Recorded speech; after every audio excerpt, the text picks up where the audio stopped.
આજે આપણે ચાંદીની વાત કરી લઈએ, કારણ કે ચાંદીમાં જે સૌથી વધુ ફોકસ જોવા મળ્યું છે, ચાંદીની ચમક યથાવત છે અને આગળ વધતી દેખાઈ રહી છે. વૈશ્વિક બજારમાં ભાવ $36 પાર નીકળ્યો છે. ફેબ્રુઆરી 2012 બાદથી કિંમતો તેના સૌથી ઉપલા સ્તરની પાસે પહોંચતી દેખાય છે, જ્યારે સ્થાનિક બજારમાં પણ ભાવ 1,06,000 ની ઉપર 1,06,400ના સ્તર પણ આજે આપણે બનતા જોયા છે અને અત્યારે આપણે જોઈએ તો 1,06,070ની આસપાસ કારોબાર થતો જોવા મળી રહ્યો છે. તો મજબૂત ઇન્વેસ્ટર ઇન્ટરેસ્ટ અને રોબોસ્ટ ઇન્ડસ્ટ્રીયલ ડિમાન્ડને કારણે ચાંદીને સપોર્ટ મળી રહ્યો છે. તો ચાંદીની આ મજબૂતી માટે આપણે ખાસ ચર્ચા કરીશું અને આ માટે આપણી સાથે જોડાઈ ગયા છે યુનિક ચેઇન્સ એન્ડ જ્વેલર્સ લિમિટેડના સંયમ મહેરા. સંયમજી, સ્વાગત છે આપનું CNBC બજાર પર. અને સંયમજી, ચાંદીમાં આપણે ખૂબ જ સારી મજબૂતી જોઈ રહ્યા છે. લગભગ આપણે પાછલા એક અઠવાડિયાની વાત કરીએ તો 8% મજબૂતી અહીંયા આગળથી આવતી દેખાય છે. તો જે આપના ચાંદીના ગ્રાહકો છે એમની વચ્ચે ખરીદારીનો કેવો માહોલ છે? ડિમાન્ડ ઉપર ઇમ્પેક્ટ આવી છે જે આ ફાસ્ટ ચાंदी કિંમતો वधी છે? नमस्ते जरना बहन।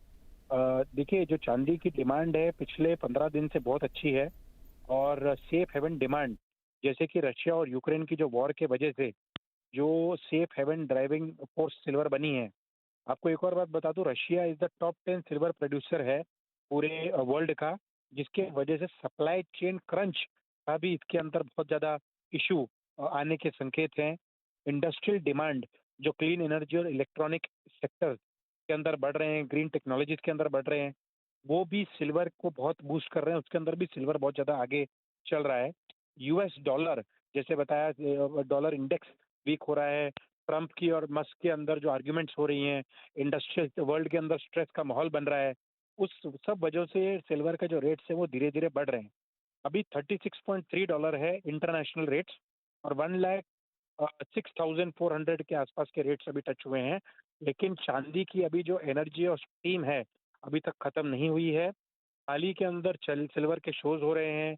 हमारे जीजीएस के अंदर भी सिल्वर के मोर देन 150 स्टॉल्स का हमने रखा हुआ है सिस्टम। जितने भी रिटेल स्टोर्स हैं, सब लोग ने अपना जो सिल्वर का सेक्शन है वो बहुत ज़्यादा बड़ा कर लिया है। तो उस हिसाब से जो आने वाले टाइम के अंदर सिल्वर की डिमांड है, आज या 2 साल पहले देखेंगे तो सिर्फ 3,000 टन का इंपोर्ट हुआ था सिल्वर का, और पिछले साल 7,000 टन का इंपोर्ट हुआ था इंडिया के अंदर सिल्वर का। तो सिल्वर के अंदर हम देखने जाएंगे तो जो डिमांड है वो बढ़ते जा रही है, लोगों का भरोसा बढ़ते जा रहा है। सिल्वर ज्वेलरी लोग पहनने में बहुत कॉन्फिडेंस महसूस करते हैं। सिल्वर के यूटेंसिल्स, सिल्वर के आर्टिकल्स खरीद रहे हैं जोर से, क्योंकि आने वाले टाइम के अंदर 1,25,000, और अगर आप नेक्स्ट ईयर स्टार्ट के अंदर देखेंगे तो 1,50,000 के भी रेट्स आपको देखने को मिल जाएंगे। ઓકે, તો ચાંદીમાં આપણે અહીંયા આગળથી જોરદાર મજબૂતી જોઈ રહ્યા છે. સંયમજી આપણને ચાંદીની મજબૂતીના કારણો પણ જણાવ્યા છે. 1,25,000થી લઈને 1,50,000 સુધીના સ્તર ચાંદીમાં બની શકે છે, तो આ મજબૂતી આગળ यथावत रहती दिखाई શકે છે. संयम जी, जैसे कि आपने बताया कि सिल्वर ज्वेलरी को लेकर शोज़ हो रहे हैं, मुंबई में भी फ़िलहाल में ही एक शो हुआ है, और आप जिस तरह से आप बता रहे थे कि ज्वेलर्स भी अपना चांदी का जो सेगमेंट है उसको यहाँ पे बढ़ा रहे हैं, वैरायटीज़ बढ़ा रहे हैं. एक्सपोर्ट की डिमांड की अगर हम बात करें सिल्वर की, वो कैसी है? पहले तो डोमेस्टिक की बात कर लेता हूँ। डोमेस्टिक के अंदर अगर आपको नया स्टोर खोलना है ना, तो गोल्ड के अंदर आपको मिनिमम 8 to 10 करोड़ रुपीस लगेगा, और सिल्वर का खोलना है तो anywhere between 80 lakhs to 1 crore के अंदर भी सिल्वर का स्टोर आराम से खुल सकता है। एक्सपोर्ट्स की डिमांड में बात करें तो इंडिया की जो जयपुर की हैंडमेड ज्वेलरी हुई, मुंबई की ज्वेलरी हुई, इसके अंदर पायल्स हुए, ये सब ज्वेलरी भी दुबई के अंदर, मिडल ईस्ट के अंदर, यूएस के अंदर भी उसकी सेल्स काफ़ी अच्छी है। इंडियन जो हैंडमेड सिल्वर ज्वेलरी पूरे वर्ल्ड में जो नहीं बन सकती, वो इंडियन मैन्युफैक्चरर्स बना रहे हैं और वर्ल्ड के अंदर एक्सपोर्ट्स कर रहे हैं। थोड़ा सा इसके अंदर एक्सपोर्ट्स के अंदर ग्लिचेस आते हैं ड्यूटी ड्रॉबैक के, लेकिन उसको अगर बाजू में रखें तो ओवरऑल इंटरनेशनली मार्केट के अंदर एक्सपोर्ट डिमांड बहुत अच्छी है, और जितने भी मैन्युफैक्चरर्स हैं उनके पास बहुत अच्छी डिमांड है इसके ऊपर।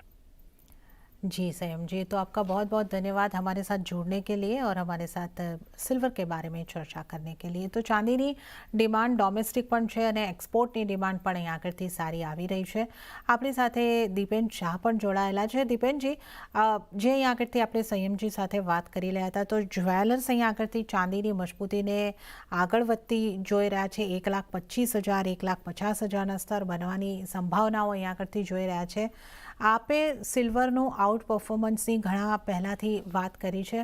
હવે આજે આપણે જોઈ રહ્યા છે ચાંદીની કિંમતો 1,06,000ની ઉપરની. હવે તમે ચાંદીની ચાલ કઈ રીતે જોઈ રહ્યા છો? જી, જ્યારે બી ઓલ ટાઈમ હાઈ બનાવે એટલે એમસીએક્સ પર અત્યારે સિલ્વર પોતાના ઓલ ટાઈમ હાઈની આસપાસ છે. તો જ્યારે બી ઓલ ટાઈમ હાઈ બનતું હોય તો લોકો તેજીની અંદર તેજીની વાતો કરે, મંદીની અંદર મંદીની વાતો કરે. તો કોઈ નવાઈની વાત નથી કે અગર 125 એટલે 1,25,000ની વાત કરે, 1,50,000ની વાત કરે, બીકોઝ તેજી છે તો તેજીની જ વાતો થવાની છે. એક ચીજ ટેકનિકલી સમજવાની જરૂરત એ છે કે એક વખત ગોલ્ડના પ્રાઇસીસ એમસીએક્સની અંદર સિલ્વર કરતા વધી બી ગયા હતા અને ઘણા વખત સુધી ઇક્વલ બી રહ્યા હતા. બટ અત્યારે અગર તમે ગોલ્ડ અને સિલ્વરના પ્રાઇસીસ સાથે ફ્લેશ કરશો, પ્રોડ્યુસરને રિક્વેસ્ટ હશે કે ફ્લેશ કરે, તો તમે જોશો કે અત્યારે પ્લસ ફરીથી 10,000નું પ્રીમિયમ થઈ ગયું છે સિલ્વરના પ્રાઇસીસની અંદર. એનો મતલબ એમ થયો કે ગોલ્ડના પ્રાઇસીસ ત્યાં ને ત્યાં જ્યાં છે અને સિલ્વરના પ્રાઇસીસ ગોલ્ડ કરતા 10,000 પોઈન્ટ અત્યારે વધારે વધી ગયા છે. હવે જનરલી અગર આપણે પાસ્ટની અંદર જઈએ હિસ્ટોરિકલી, તો આ ડિફરન્સ ગોલ્ડ અને સિલ્વરના પ્રાઇસની અંદર હર વખતે 25,000 થી 30,000 પોઈન્ટની આવકમાં રહ્યો છે. અને અગર આપણે એમ અઝ્યુમ કરીએ કે ગોલ્ડનો અંદર મંદી નહીં આવે ને ત્યાં ને ત્યાં ભાવ રહેશે, તો એ જે 30,000નો ડિફરન્સ છે એની માટે સિલ્વરે કમસે કમ 1,25,000 થવું પડશે. તો અમારું માનવું એવું છે કે ટેકનિકલી ગોલ્ડ અત્યારે થોડું અટકી ગયું છે અને કેમ કે સિલ્વરે નવો ઓલ ટાઈમ હાઈ બનાવ્યો છે તો મોમેન્ટમ બી એની સાથે છે. તો કોઈ નવાઈની વસ્તુ નહીં રહી કે અગર સિલ્વર 1,25,000, 1,30,000 સુધી પહોંચે. 1,22,000ના આપણા ટેકનિકલ ટાર્ગેટ છે. બટ એક ચીજ સમજીને ચાલવાનું રહેશે કે જ્યારે બી માર્કેટની અંદર ચાહે ગોલ્ડ હોય ચાહે સિલ્વર હોય, કેમ કે પોતાના ઓલ ટાઈમ હાઈની પાસે છે તો વોલેટિલિટી વધારે હશે. એટલે આ લેવલ્સ પર એકદમ અગ્રેસિવ ટ્રેડિંગ અવોઇડ કરવું જોઈએ, સ્ટ્રિક્ટ સ્ટોપ લોસીસ સાથે ટ્રેડ કરવું જોઈએ. એક્ઝેક્ટલી જો સ્ક્રીન પર તમે જોશો તો 10,000 પોઈન્ટ્સનો ફરક ઓલરેડી આવી ગયો છે. સિલ્વર 10,000 પોઈન્ટ પ્લસ થઈ ગઈ છે, જે પહેલા 0 પોઈન્ટ સુધી પહોંચી ગયું હતું. તો કહેવાનો મતલબ એ છે કે થોડું વોલેટિલિટી રહેશે, એટલે સિલ્વર અને ગોલ્ડ બેવની અંદર થોડું રિસ્ક પોતાનું મેનેજ કરીને ટ્રેડિંગ કરજો. હવે ઘણા બધા ઇન્સ્ટ્રુમેન્ટ્સ અવેલેબલ છે. સિલ્વર માઇક્રો અવેલેબલ છે, સિલ્વર મિની અવેલેબલ છે, સિલ્વર મેગા અવેલેબલ છે. તો પોતાની રિસ્ક પ્રોફાઇલ ચેક કરીને જાણીને વિથ સ્ટ્રિક્ટ સ્ટોપ લોસીસ જ બાય કરવાની વિનંતી રહેશે. ઓકે, તો 1,22,000 સુધીના ટાર્ગેટ અહીંયા આગળથી દીપેનજી પણ જોઈ રહ્યા છે અને